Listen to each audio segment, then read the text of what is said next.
Boa noite mais uma vez. Vamos lá, Cíntia, para a segunda etapa. Anselmo, Lucas, Solano, Daiane, Mirela, Thalita. Espero que tenham gostado já da primeira parte.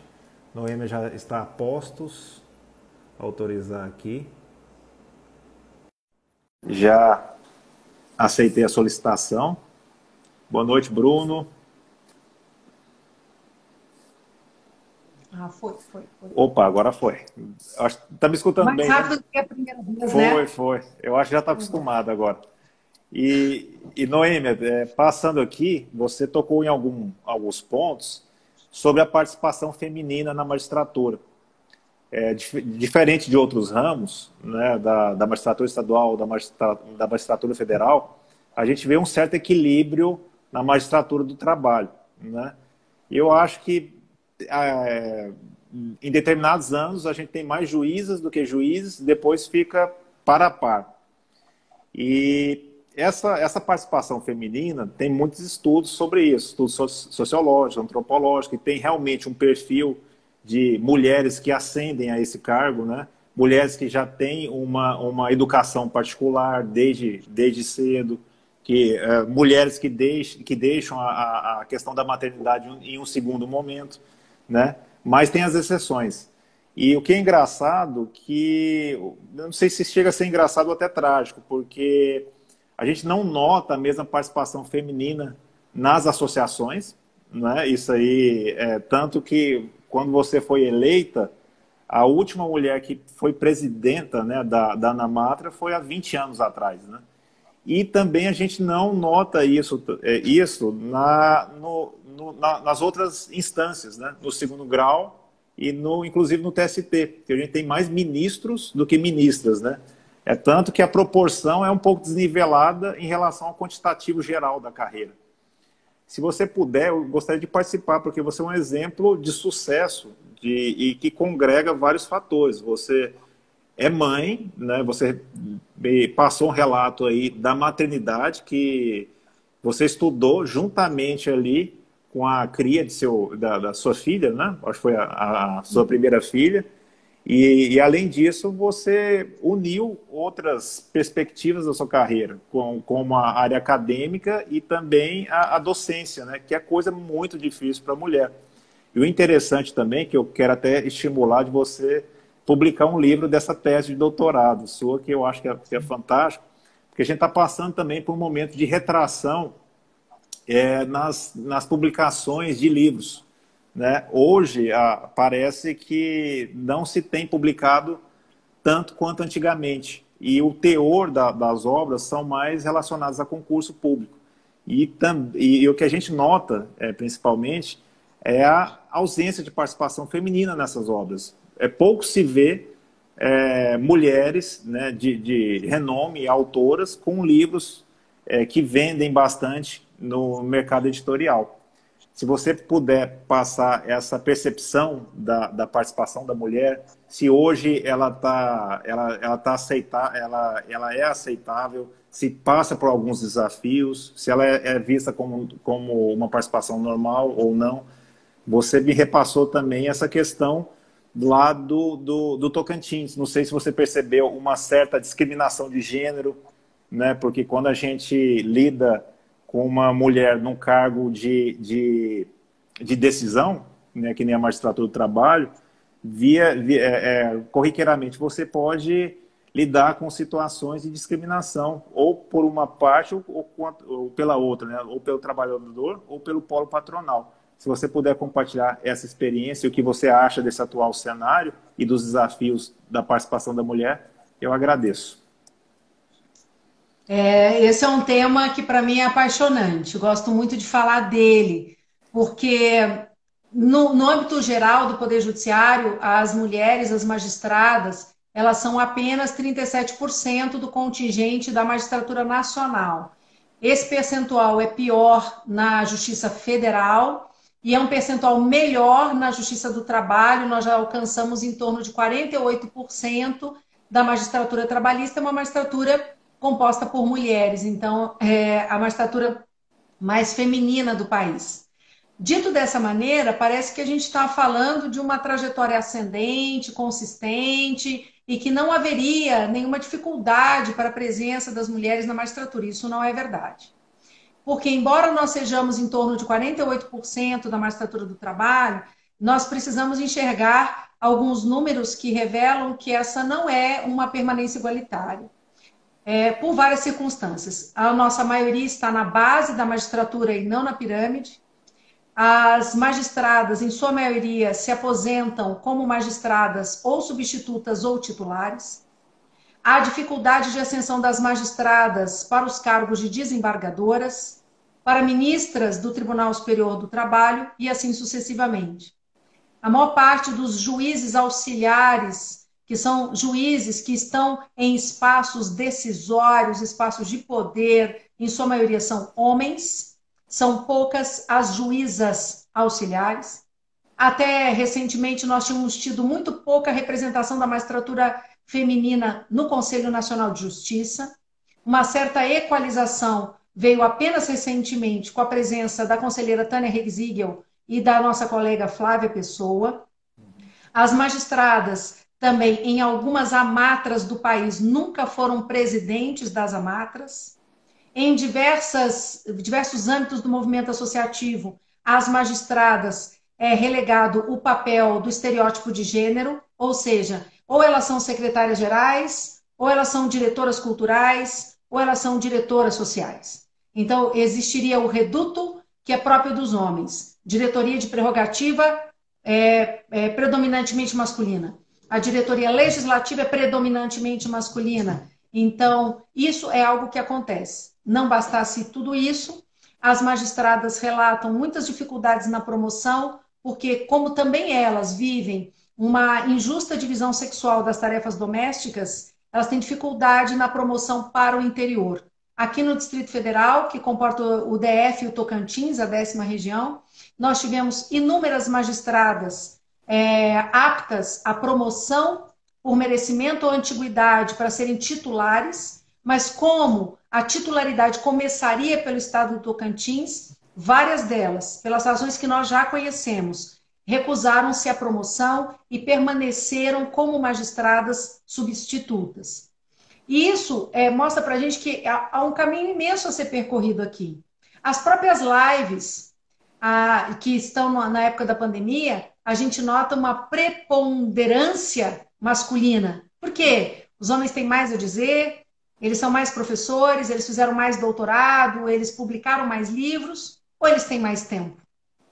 Mais tempo, que eu quero dizer, em razão ainda de um estereótipo de gênero que coloca para as mulheres redutos de fala que seriam tipicamente femininos, ou porque as mulheres também têm muita dificuldade na participação, porque não participam de maneira igualitária nessa divisão sexual das tarefas domésticas. Tudo que eu estou dizendo aqui, ainda que com alguma dificuldade, foi reconhecida pelo Conselho Nacional de Justiça.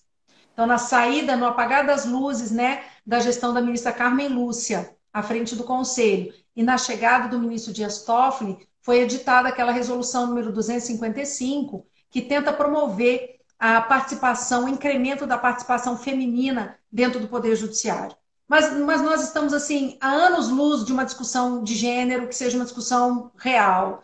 Nós não temos nenhuma discussão, nem campos de pesquisa suficientes, por exemplo, para discutir, quer ver um reduto que tem lá o seu preconceito? Decisões judiciais proferidas na perspectiva de gênero. Porque mesmo as mulheres, na tentativa de serem iguais no sentido que não é da igualdade, procuram dizer, não, magistradas decidem igualzinho os homens. Né? E isso não é verdade. Não é verdade e não é errado. Ao contrário, o Poder Judiciário, quando ele comporta uma imensa pluralidade nas concepções, nos modos de decisão, mais democrático ele fica, mais próximo da sociedade ele está. Né? O homem pensado como o magistrado ideal, ele é um homem, ele é branco, ele é heterossexual, ele é casado, ele tem alguma religião e ele tem 2 filhos. Esse é o perfil da magistratura brasileira. E esse não é o perfil da sociedade brasileira. Então, isso precisa ser visto como um problema. A Ana Matra tem esse diferencial. Eu não sou a primeira mulher eleita presidente de uma entidade desse porte. Eu sou a quarta. Mas, como eu costumo dizer, vocês nos deixaram 20 anos fora do jogo, né? E as mulheres exercem a política de maneira diferente dos homens. Sim. E não é um exercício nem pior e nem melhor, mas é diferente. Nós encaramos o exercício político de uma forma diferente. E isso, às vezes, eventualmente é incompreendido. Eu já sofri discriminação pela condição feminina várias vezes. Inúmeras, incontáveis vezes. Se você nasce mulher apenas por essa condição e desde pequena você vai aprendendo a fingir que não ouviu, aprendendo a fingir que não entendeu, aprendendo a fechar os olhos e seguir em frente, o que é profundamente injusto conosco. Por isso, às vezes, eu contesto a ideia do exemplo. Eu não acho que eu sou exemplo, eu não sou exemplo para ninguém. Eu sou só eu, Noêmia, eu, a minha história e as minhas circunstâncias. Por quê? Porque é injusto exigir das mulheres o trabalho de serem heroínas de todos os dias, de serem mães, mas também passarem no concurso, de também trabalharem, mas também cuidarem dos filhos. Não bastasse fazer especialização, mestrado e doutorado, e de preferência, não ter olheira a hora que você estiver trabalhando numa live. São exigências do conjunto feminino que eu acho e acredito são exigências profundamente injustas. Porque elas vão para um esforço extraordinário das mulheres. Ao invés de heroínas, nós gostaríamos apenas de ser iguais. Iguais. De ocupar o espaço também que nos pertence. E, de fato, as mulheres hoje elas são maioria na formação formal. Nós somos maioria. Nós somos maioria entre as doutorandas, entre as mestrandas. Nós temos muito mais número de permanência na escola, nas escolas e nos bancos formais. E por que nós não somos maioria nos espaços políticos de decisão? É porque não é uma questão de formação formal, é uma questão de estranhamento. E eu posso lhe dizer que na condição de presidente da ANAMATRA, eu precisei, já no início da gestão, não com os nossos colegas, não internamente, mas em mesas, por exemplo, no Congresso Nacional, em que por vezes eu era a única mulher, deixar muito claro que eu não estava ali para enfeitar coisa nenhuma. Eu estava ali porque eu fui eleita por uma categoria de magistrados e magistradas e, portanto, eu tinha um discurso da categoria a ser realizado. A gente acaba tendo que falar mais forte, Sim, mais alto, mais firme e ter o melhor conteúdo. Isso é uma exigência injusta, porque é exagerada, porque não é uma exigência que se faz para os líderes homens, por exemplo. excelente, Noemi. E passando para esse lado associativo, que você retratou aí também com essa última fala, no site, eu acho, da ANAMATRA, tem uma frase sua logo depois da eleição, que eu vou ilustrar aqui e pedir para você compartilhar uma visão sua da carreira associativa. Você falou que foi uma eleição inédita no âmbito da ANAMATRA, com uma campanha que comportou debates, transmissões ao vivo e intenso uso das mídias sociais, possibilitando um amplo debate democrático. O futuro será de construção da unidade, com ampla representação de todos os segmentos da magistratura trabalhista. O que nos une? A crença no valor da justiça do trabalho, seus magistrados e magistradas, e nos direitos sociais como direitos de cidadania. Eu queria ver com você esse momento atual que a gente está passando, porque a ANAMATRA, diferentemente de outras associações, ela tem uma pauta social. E isso ficou muito evidente nessa última eleição, porque a outra chapa, das pretensões da outra chapa era tirar um pouco essa pauta social, né, do objetivo institucional da ANAMATRA. E você não, você trouxe isso bem forte, né? É uma convicção sua, essa participação política também, política social da ANAMATRA. E hoje em dia a gente está num momento de polarização, que está refletindo inclusive nas associações, né? E essa visão mais maniqueísta de bem e mal, de direita e esquerda, e isso também está refletindo no judiciário. E você trouxe um discurso de união, né, nesse atual momento, que eu acho que é bem importante, mas sem deixar de lado a questão da transformação social, do que tem ocorrido nesses últimos anos, de reforma trabalhista, com essas emendas, com essas propostas de emendas à Constituição, com essas medidas provisórias, né? E eu gostaria que você falasse desse aspecto social da Ana Matra, né? Desse papel dela, desse papel proativo, né? De política social mesmo. Se você puder compartilhar, eu agradeço mais uma vez, né?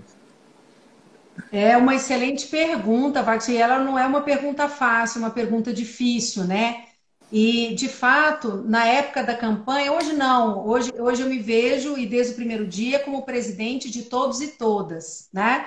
Eu não sou presidente de um segmento, eu não sou presidente apenas daqueles que votaram e acreditaram na chapa. O meu compromisso é da defesa indistinta de toda a magistratura do trabalho do Brasil.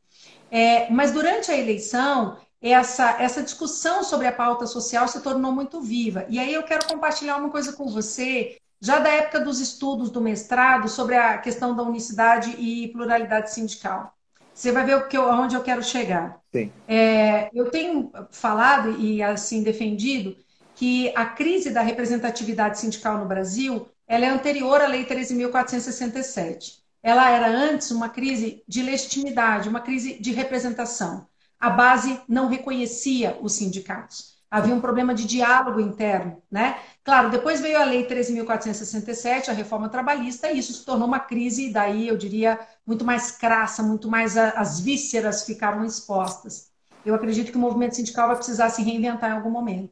Mas aqui, muitos autores tributam essa crise de legitimidade sindical anterior à Lei 13.467, ao fato de que, em determinado momento, os sindicatos, não apenas no Brasil, mas também no mundo, se afastaram das pautas que diziam respeito à vivência dos trabalhadores e se concentraram exclusivamente na chamada pauta econômica.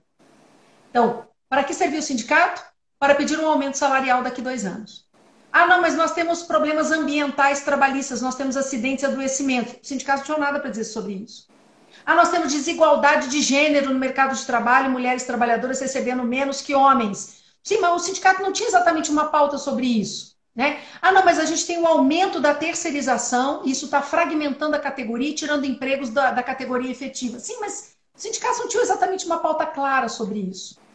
Porque eu estou me referindo a essa experiência que não é nossa, mas é uma experiência sobre a representação coletiva. Quando nós não temos nada para dizer para fora e nós viramos um conglomerado de pessoas cujo único discurso é dizer sobre os benefícios e prerrogativas da magistratura, nós não temos ouvintes. Os ouvintes passam a ser apenas nós. É por isso que a Ana Matra ela precisa transcender essa que é uma discussão clara e importante, os predicamentos da magistratura, mas predicamentos por quê? Porque nós somos juízes e porque isso é suficiente? Não, predicamentos que devem servir à sociedade. É por isso que nós defendemos os predicamentos da magistratura. Então, essa convicção de que nós já temos experiências demais de conglomerados ou entidades coletivas que não lograram êxito numa representação legítima, na medida em que se apequenaram no debate voltado a si mesmos, não poderia vir para a Ana Matra, uma entidade que tem mais de 4 décadas, que fala para a sociedade.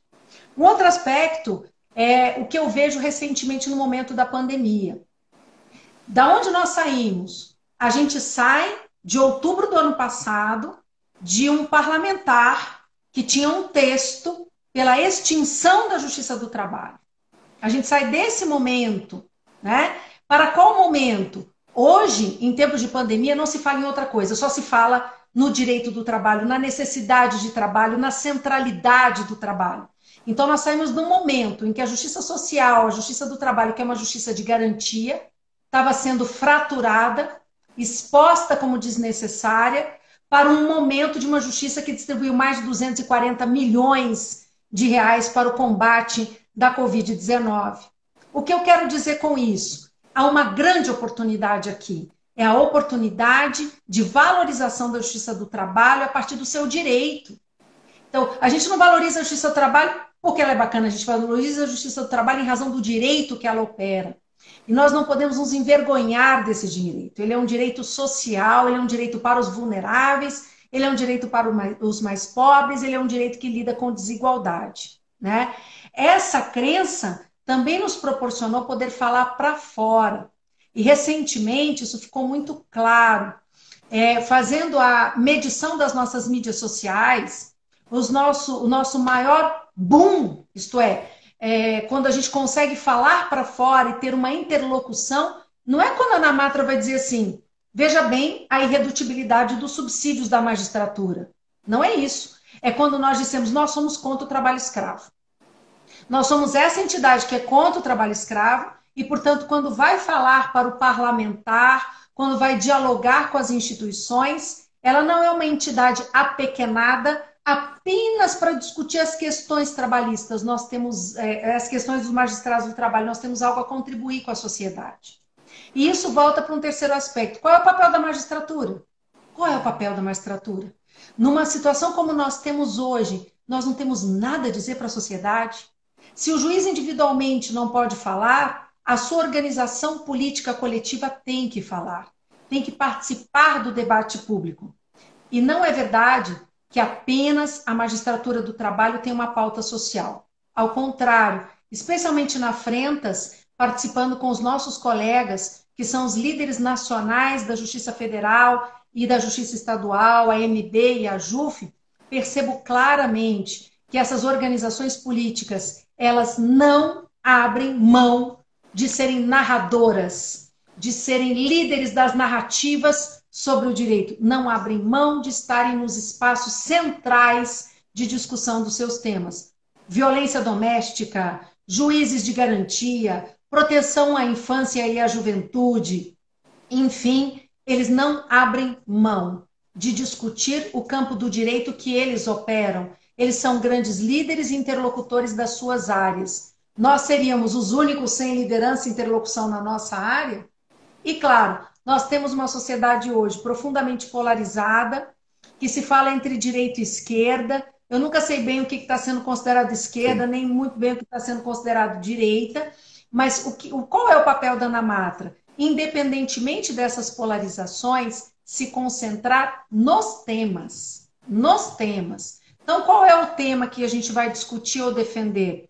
É a independência judicial relacionada às audiências por videoconferência?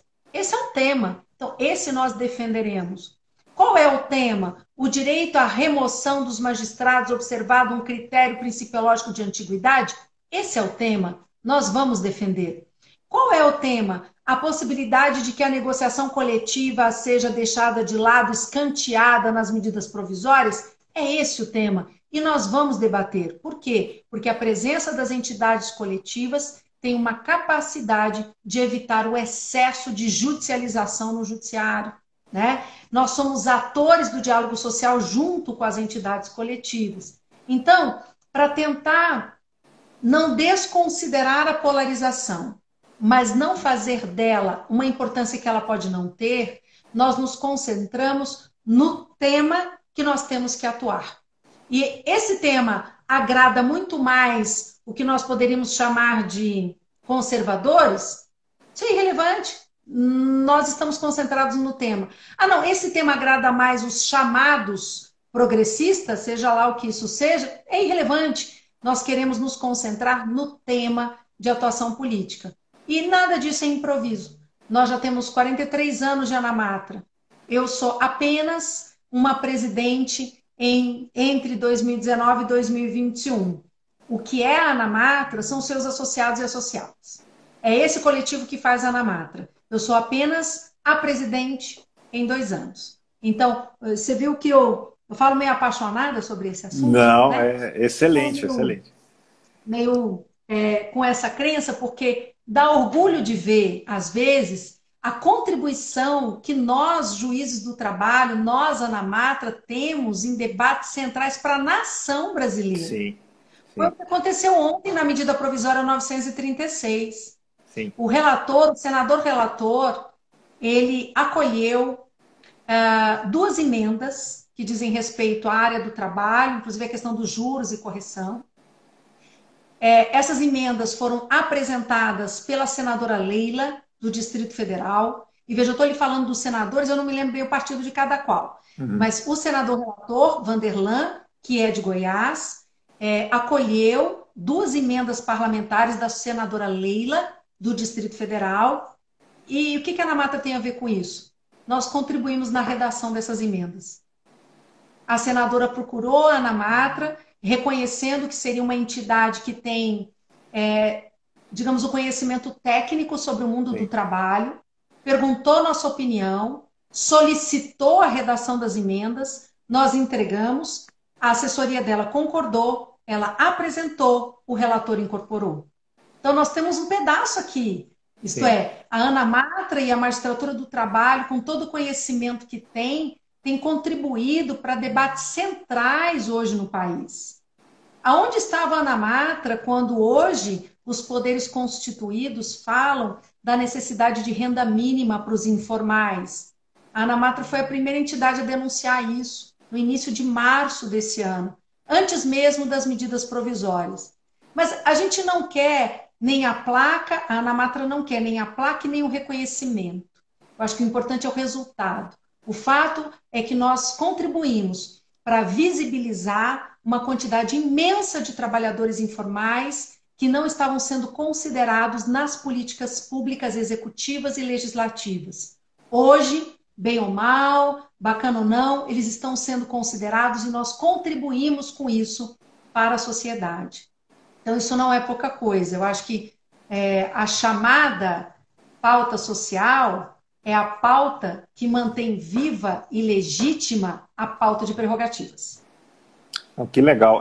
Tanto que teve um fato bem inédito, foi a questão da MP 927, que a ANAMATRA emitiu uma nota técnica pela inconstitucionalidade e ela foi replicada como razões de decidir por um ministro, foi o Ricardo Lewandowski, né, que foi o relator. Pena que o voto não logrou êxito, né? Passou a divergência do ministro Alexandre de Moraes, mas é um fato inédito de um ministro do Supremo Tribunal Federal, em matéria trabalhista, dar uma sobrevalência para uma nota técnica de uma entidade representativa da magistratura. Foi tanto da magistratura quanto da Associação Nacional dos Procuradores do Trabalho.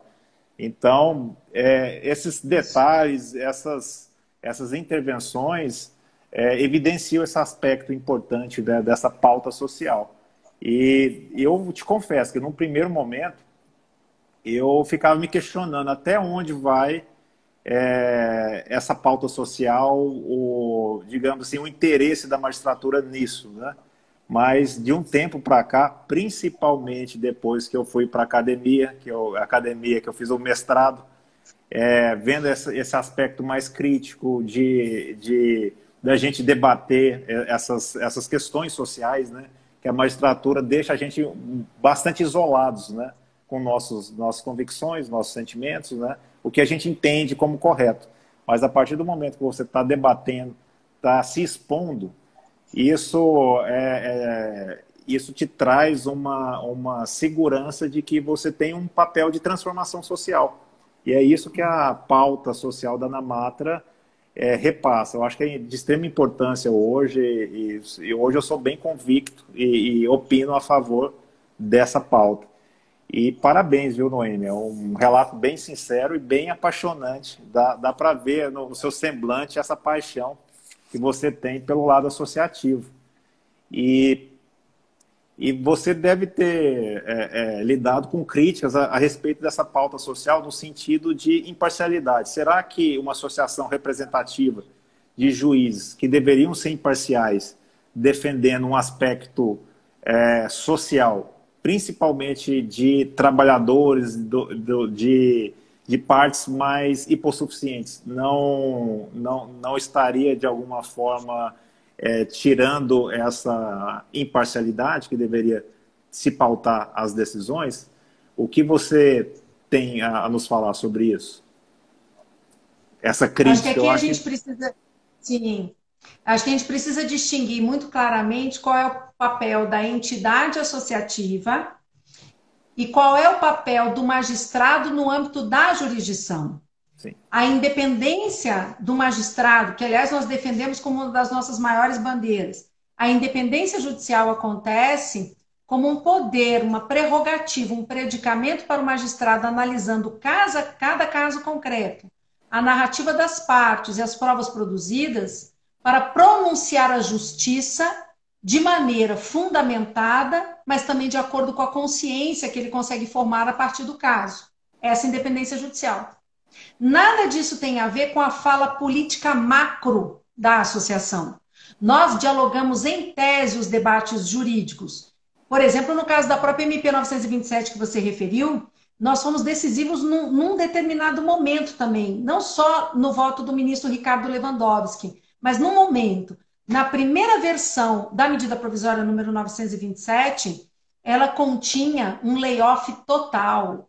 Ela continha um artigo que permitia simplesmente suspender os contratos sem pagamento para os trabalhadores. Imediatamente nós emitimos uma nota pública para dizer que o layoff não era constitucional. E no mesmo dia, o presidente da República fez revogar esse dispositivo da medida provisória. Nós tivemos um debate importante aqui. O que isso tem a ver com a independência judicial? Absolutamente nada. Nós nos tornamos os articuladores públicos, como o poder da República que somos, de um debate também republicano. Então, não se confunde a figura da entidade coletiva, que é a Ana Matra, que se propõe a esses debates, da figura individual do magistrado. O magistrado, ao lidar com os casos concretos, tem a sua independência judicial para análise de quanto considera pertinente para aquele caso. Essa crítica, na verdade, confunde a entidade com o magistrado. A entidade não se confunde com o magistrado, né? Então, eu acredito que também, em mais de uma ocasião, atuando nesse diálogo institucional, nesse diálogo público, mais de uma vez eu já ouvi, não, eu recebo a Ana Matra. Eu recebo a Ana Matra porque a Ana Matra tem contribuído para o debate tal.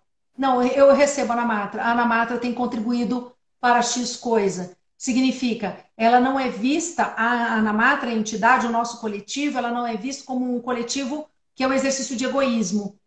Nós não somos a tradução do exercício de egoísmo. Enfim, nós nos importamos. É importante dizer que a magistratura do trabalho, ela se importa.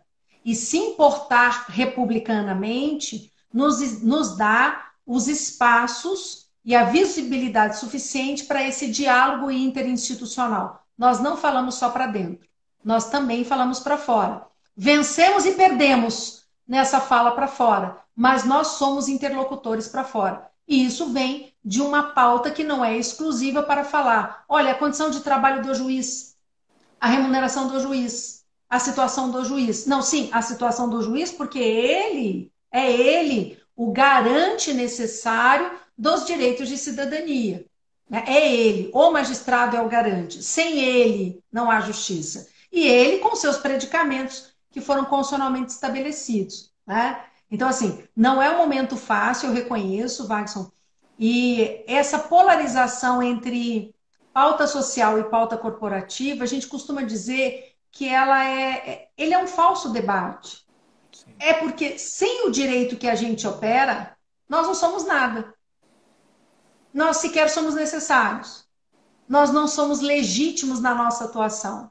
Nós vamos garantir à magistratura, o poder judiciário, o seu orçamento porque a gente não se importa com o direito que a gente opera? Não, porque nós temos algo a falar sobre o direito que a gente opera.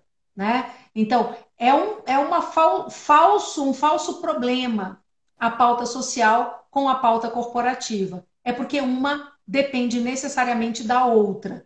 Na Ana Matra, atualmente, a gente até tenta entender que mesmo no caso da comunicação, essa diferença se faz importante.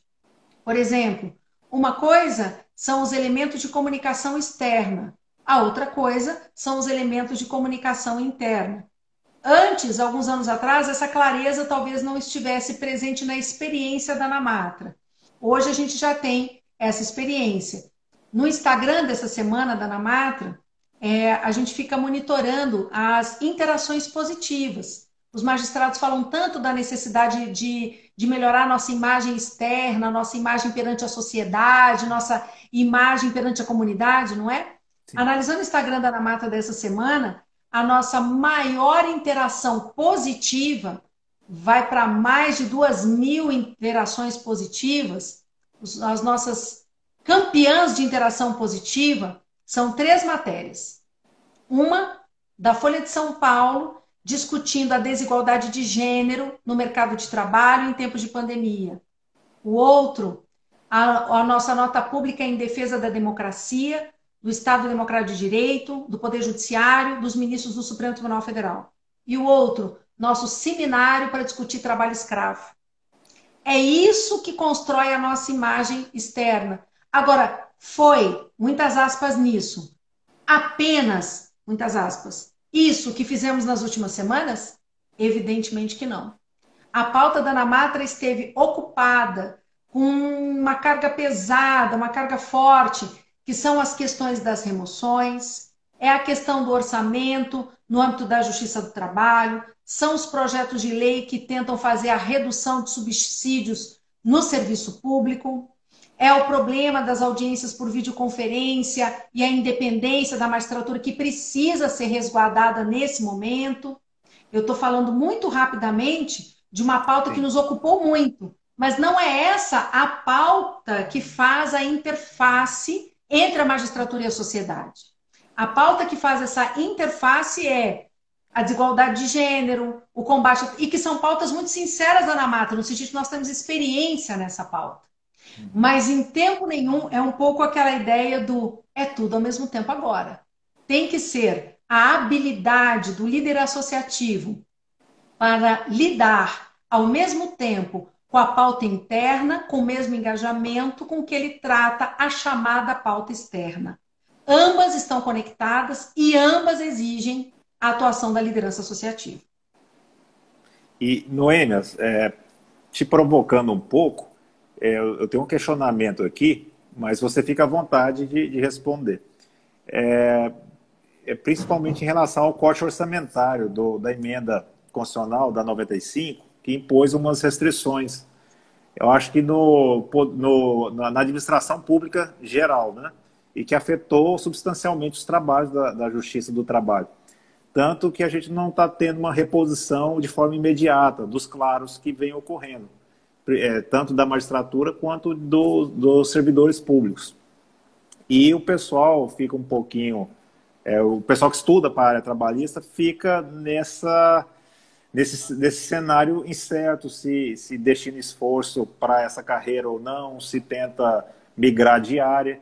E frequentemente eu tenho alguns questionamentos em relação a isso, se tem uma perspectiva futura positiva, né, da recomposição desses claros, e se tem uma atuação específica da Ana Matra. Você já falou que tem uma frente bem direcionada para isso. Se você puder compartilhar um pouco, né, e eu agradeço também. Sim. Essa semana nós entregamos no Conselho Superior da Justiça do Trabalho uma nota técnica que foi construída dentro das instâncias associativas, uma nota técnica que veio da colaboração de um colega nosso, magistrado de Goiás, o Alexandre, passou pela análise da Comissão Nacional de Prerrogativas da Ana Matra, foi discutida na diretoria, depois no Conselho de Representantes, e nós entregamos uma nota técnica que tenta contribuir com o Conselho Superior da Justiça do Trabalho numa gestão orçamentária que nós compreendemos deva, mesmo num cenário de restrição, ter como enfoque o prestígio à atividade fim, o prestígio à atividade jurisdicional. E isso significa a necessária reposição dos incontáveis cargos vagos que estão surgindo, tanto em razão de aposentadorias ou, eventualmente, de falecimentos, mais raramente de exonerações. Entregamos esse estudo técnico na tentativa de contribuir com o Conselho Superior da Justiça do Trabalho nessa análise orçamentária persistente para que esses cargos possam ser repostos. Qual é a minha visão? É lógico que nós estamos, não só a Justiça do Trabalho, a Justiça Federal está passando por algo parecido, a Justiça dos Estados em algum momento vai passar Sim, por isso também. Nós não estamos num momento brasileiro de bonança. sim, Então, aquilo que acontecia em anos atrás, que era assim, faltou, faz concurso, faltou, faz concurso, faltou, faz concurso, ela não é a realidade brasileira dos últimos anos. Nós compreendemos isso. Mas, no limite da gestão orçamentária, a reposição dos cargos para atividade fim, magistrados e aqueles cargos como de analistas que servem ao assessoramento da magistratura, eles têm que ser priorizados nessa gestão. Eles precisam ser priorizados. Então, qual a expectativa que nós temos? Que ocorrerão novas nomeações de magistrados do concurso atual, né, do concurso que ainda está válido, é o primeiro concurso nacional que nós profissional. estivemos, né? Nós tivemos. Nomeações vão ocorrer, remoções serão efetivadas, e no momento posterior vai precisar fazer uma conta. Bom, e quais cargos ficaram em claro no Brasil inteiro? Quais são as necessidades? Isso para falar da gestão interna. No âmbito externo, pensando a realidade do poder público no Brasil, não, eu não ouvi isso de um ou dois parlamentares, não, já ouvi de vários. Está chegando no limite, no Sim, esgarçamento, a emenda constitucional número 95. sim, Então, de maneira que se a gente não quiser falar em falência de serviços públicos essenciais, em algum momento, não exatamente agora na pandemia, mas em algum momento pós-pandemia, o parlamento vai ter que levar a sério alguma proposta de flexibilidade para a emenda constitucional número 95. Ela podia fazer sentido, na minha opinião, não fazia, tá? Mas talvez ela fizesse sentido lá, quando foi aprovada, numa época de bonança, enfim. Mas nós não estamos nessa época, nós estamos na época de uma necessidade de Estado. O Estado precisa abrir as suas comportas. Nós precisamos da presença do Estado.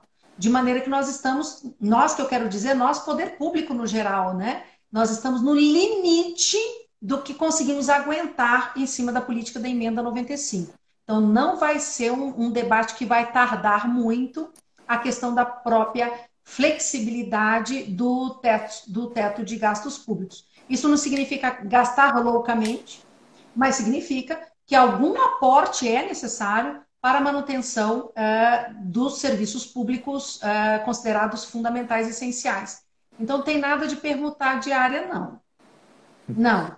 Nós estamos precisando de professores, nós precisamos de pesquisadores, nós sim, precisamos de consultores, de magistrados, nós precisamos de auditores fiscais, sim, nós precisamos, a área do trabalho, uma área essencial, né? A sim. área do trabalho, ela está na centralidade da vida das pessoas. Precisamos de especialistas nessa centralidade. E, Noemi, deixa eu te provocar um pouquinho mais em relação ao concurso da magistratura do trabalho. Aqui também você fica à vontade de responder, porque eu tenho muitos alunos e também que pretendem a magistratura do trabalho, estão estudando e fica nesse estado assim, nessa inquietude de saber se deve continuar os estudos ou não.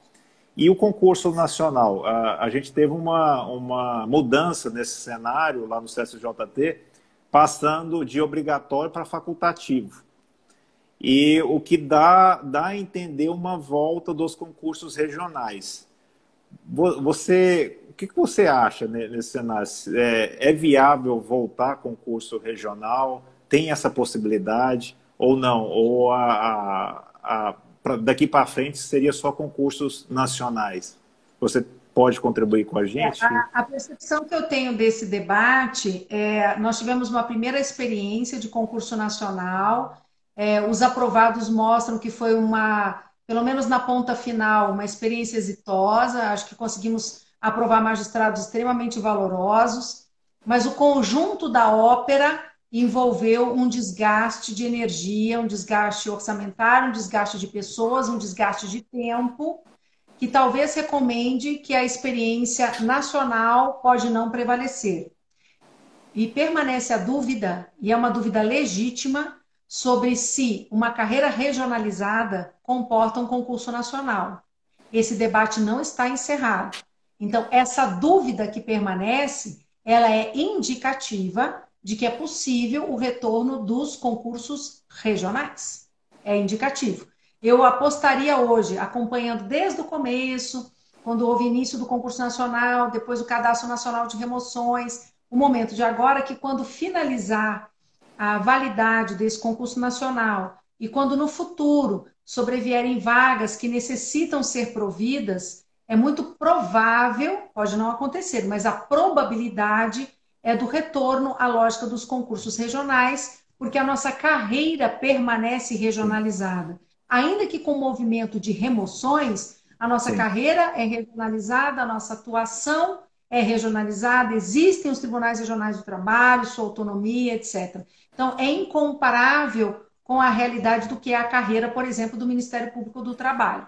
Né? Nós sim, defendemos a simetria entre a magistratura e o Ministério Público, mas as carreiras e a lógica dessas carreiras são diferentes. sim. Perfeito. Noêmia, obrigado pela participação. Foi fantástico aqui. Eu pude conhecer a pessoa que está por trás da toga aí, a mãe concurseira, que foi servidora e que batalhou por esse sonho que é a magistratura do trabalho e que vem nutrindo esse sonho até hoje. Isso é fantástico. Só pela sua fala a gente já percebe essa paixão e ela é contagiante. Inclusive me contagiou tanto na sua aula, eu prestei atenção, viu? Eu anotei tudo, eu tenho os vídeos até hoje, eu tenho as anotações e também acompanho a sua carreira. Eu te admiro pessoalmente.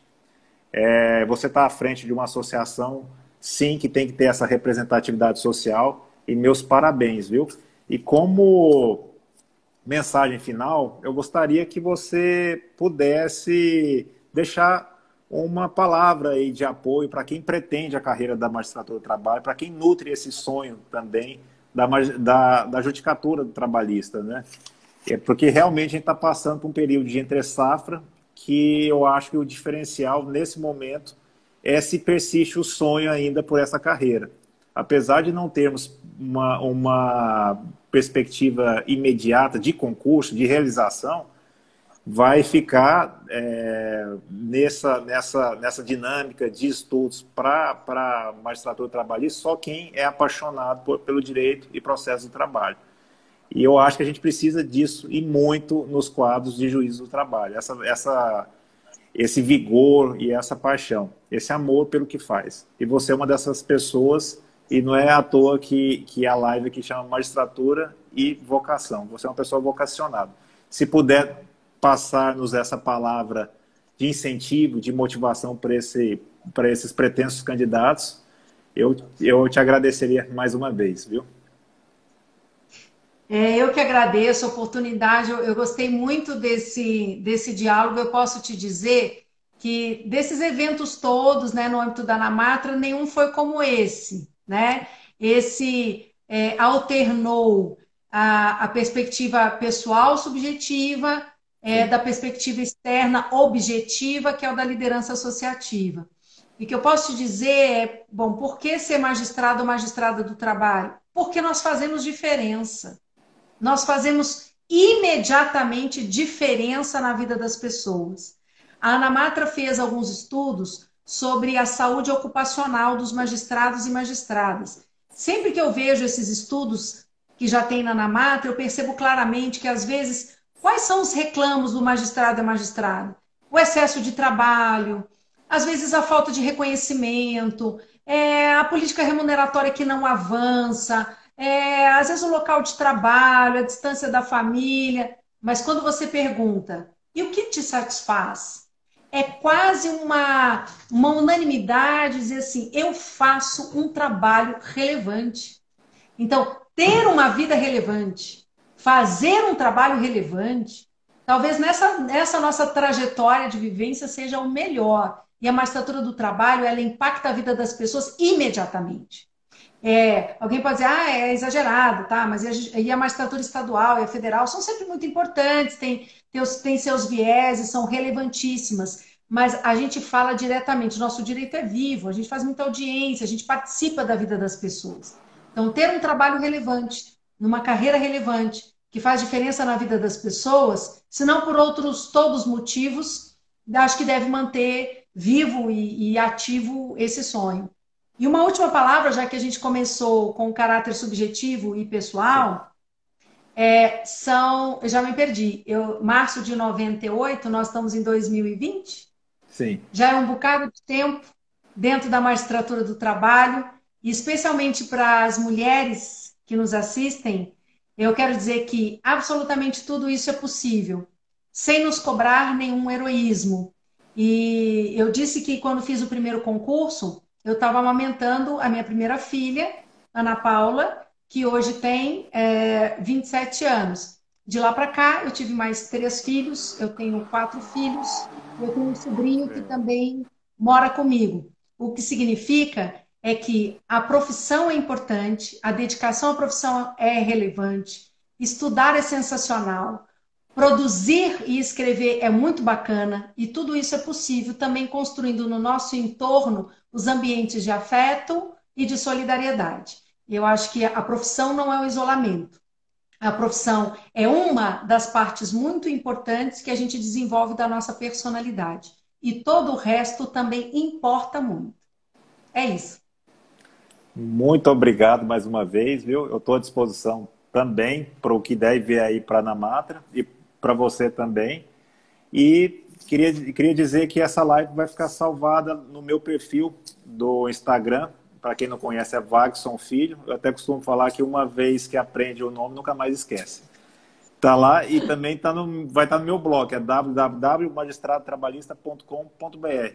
Esse blog, Noemi, é um canal de interação também, tanto acadêmico quanto experiências da magistratura e também do direito do trabalho e processo de trabalho. E ele também está à disposição para a Namatra, caso queira alguma intervenção, algum debate. Tá bom? Agradeço muito, foi para mim, na minha modesta opinião, que foi uma das melhores lives até agora, viu? Foram 17, mas essa foi bem apaixonante, dá para ver o seu amor mesmo pela justiça do trabalho, e isso é contagiante. Eu até costumo falar, se a gente impactar e influenciar a vida de uma pessoa, já basta. Então, se a gente plantar uma sementinha, essa sementinha social de transformação, em qualquer seguidor, em qualquer pessoa que esteja assistindo, para mim valeu a pena, valeu esse esforço aqui, porque não é fácil, eu também tenho 2 filhos aqui, eu costumo marcar às 21 horas, é quando a minha esposa está dando apoio, eles dormem, né? E fica mais fácil para debater. E você se dispôs rapidamente, eu sei de seus compromissos, e também o fato de se expor, falar esse lado humano, mas saiba que quando a gente se expõe, a gente traz uma empatia muito grande para quem a gente pretende alcançar, que é justamente o cidadão, essas pessoas assim que nos trazem suas angústias, os seus sonhos, e é isso, a carreira da magistratura é esse baluarte, digamos, essa diretriz fundamental para o nosso Estado democrático de direito, viu? Muito obrigado mais uma vez, boa noite e até mais. Orgulho de você. Orgulho Da de mesma você. forma. Tchau. Até Tchau, até mais. mais. Beijo.